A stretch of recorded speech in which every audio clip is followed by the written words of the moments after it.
పరిస్థితి ఏముండదు. సిట్ దర్యాప్తు అనేది నిదానంగా అంచెలంచెలుగా జరగాల్సి ఉంటుంది. అది మొదలుపెట్టారు వాళ్ళంతా. మా డ్యూ ప్రాసెస్.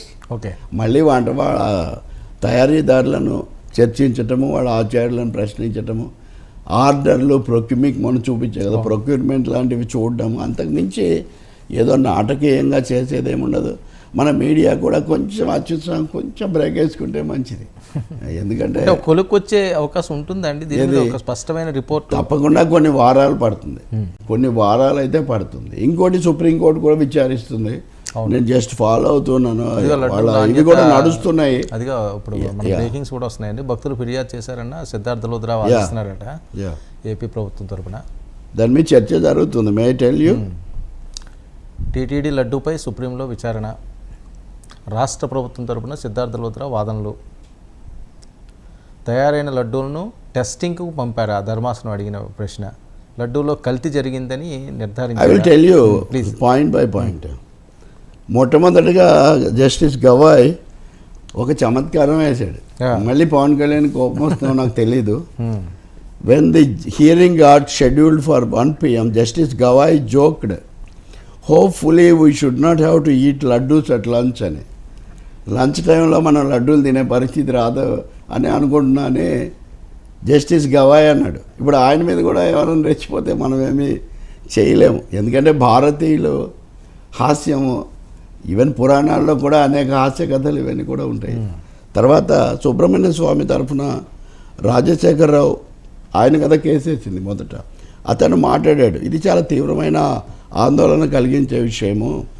ప్రెస్లో మీడియాలో ప్రకటన ఇచ్చారు, ఏమని అంటే కల్తీ కలిపేశారు అని. దీంతో భక్తులందరికీ కూడా ఆందోళన కలిగింది. నిజానికి ఆ నెయ్యి అసలు వాడలేదని తర్వాత చెప్పారు. మరి అటువంటప్పుడు రాష్ట్ర ప్రభుత్వం దీంట్లో జోక్యం చేసుకోవాలా వద్దా? And material in public domain displays that the ghee was not used and return from Tirumala. ఆ నెయ్యి వాడలేదు, వెనక్కి ఇచ్చామని మెటీరియల్ కనిపిస్తుంది. అలాంటప్పుడు ఏం చేయాలి? Did they have credible basis to make that? Then what is the process the TTD adopts? So if there is a question mark on the deity's prasadam, then it has to be examined. Now with the statement made, can they have a free and fair inquiry? మీరు ముందే ప్రకటన ఇచ్చేసిన తర్వాత కల్తీ అయిపోయింది చేసేసారని మీరు నిష్పాక్షికంగా విచారణ జరిపిస్తారా? ఒక ప్రభుత్వం విచారణ అంటే మీరు అడిగిందే. మీరు ముందే ప్రిజుడిస్గా ఒక నిర్ణయానికి వచ్చి ప్రకటించారు, భక్తులను కలతకు గురి చేశారు.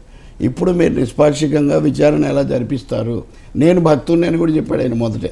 ఎవరు? రాజశేఖరరావు.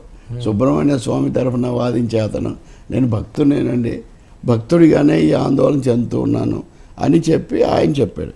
తర్వాత ప్రభుత్వ న్యాయవాది కూడా, ప్రభుత్వం తరఫు న్యాయవాది క్వశ్చన్ మార్క్ అన్నాడండి. దేవుడి ప్రసాదం మీద క్వశ్చన్ మార్క్ పెట్టడం బాగాలేదండి, మీరు విచారణ చేసి ఉండాలి కదా ముందే ప్రకటించే బదులు అని చెప్పి ఈ ప్రకటన మీద మీరు క్షుణ్ణంగా దర్యాప్తు జరపాలి అన్నాడు. సో అడ్వకేట్ ముకుల్ రోహ్తగి మీకు తెలుసు కదా, అవును, ఆయన ప్రభుత్వం తరఫున వాదిస్తున్నాడు. ఈ పిటిషన్లకు విచారణ అర్హత లేదన్నాడు. ఏది? ప్రభుత్వం మీద దాడి చేయడానికి తప్ప ఈ పిటిషన్దారులకు ఈ కేసుతో సంబంధం లేదు అని these petitions are not bona fide but only to attack the present government. Dr. Swami show clearly. I have appointed SIT, said Rohatagi, appearing for Andhra Pradesh state government. So ఆయన ఏమన్నాడంటే, అసలు సుబ్రహ్మణ్య స్వామి రాజకీయ ఉద్దేశంతో కేసు వేసాడు మా ప్రభుత్వం మీద దాడి చేయడానికే, కాబట్టి దీనికి విచారణ అర్హత లేదన్నాడు. సో కేసు మెరిట్స్ డిమెరిట్స్ వేరు కదా. ఒకసారి సుప్రీంకోర్టు ఇంకా విచారణ సాగుతున్న కొద్దీ ఇతర అంశాలు బయటికి వస్తాయి అనుకుంటాను. బట్ రెండు వైపులా బలమైన వాదనలు అయితే ఉన్నాయి. యా సార్, ఒక పక్క సుప్రీంకోర్టు, మన చర్చ మన ఇదైపోయి లోపల రావచ్చు. అంటే క్లారిటీ వస్తుందా? అంటే ఏది తీసుకోవాలా లేదా? ఇనిషియల్గా నోటీసులు ఇవ్వడము, అది అసలు తీసుకోవాలా లేదా అట్లా తీసుకున్నారు కదా, తీసుకున్నారు, విచారణ మొదలు పెట్టారు కదా. ఓకే, అందుకని ఇది త్వరితగతిన తెలుస్తారు సార్, ఎందుకంటే కోర్టు కేసులు ఎప్పటికి వస్తాయో తెలియదు, ఎంతకాలం నడుస్తాయో తేలదు. అంటే ఒకటి కదా, ఉద్రిక్తతలు తగ్గించడానికి ఇష్టం వచ్చినట్టు మాట్లాడకుండా ఉండటానికి హడావుడిగా ఏకపక్షంగా వెళ్ళకూడదని, అలాగే ప్రత్యర్థులు కూడా ఇలా ఉండకూడదని, ఇలా కొన్ని అందరికీ ఎవరెవరి కట్టుదిట్టాలు కొన్ని ఆదేశాలు జారీ చేస్తారు, మధ్యంతర ఆదేశాలు. తర్వాత అందరికీ నోటీస్ ఇస్తారు, ఎవరికి ఈవోతో అంటే ఎవరెవరికి ఇస్తారో కానీ ఇచ్చి పూర్తి వివరాలు మాకు సమర్పించండి అంటారు. దానివల్ల ఏమవుతుందంటే అనవసరంగా ప్రజలను కలత పెట్టే, ఉద్రేక పెట్టే పరిస్థితి పోతుంది. కొంత విరామం, కొంత పరిశీలించడానికి సమయం లభిస్తుంది. That's what I feel.